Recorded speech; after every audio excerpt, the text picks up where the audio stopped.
Hello everyone, welcome back to the channel.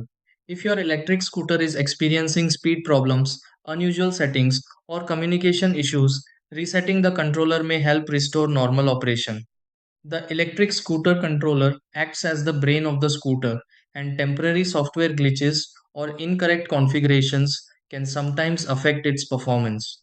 Fortunately, many common issues can be resolved by returning the controller to its factory settings. You don't necessarily need to replace components before trying a reset.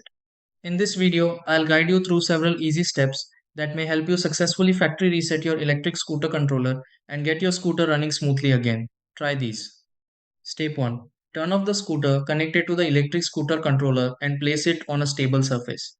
Step 2. Make sure the electric scooter controller has sufficient battery power available.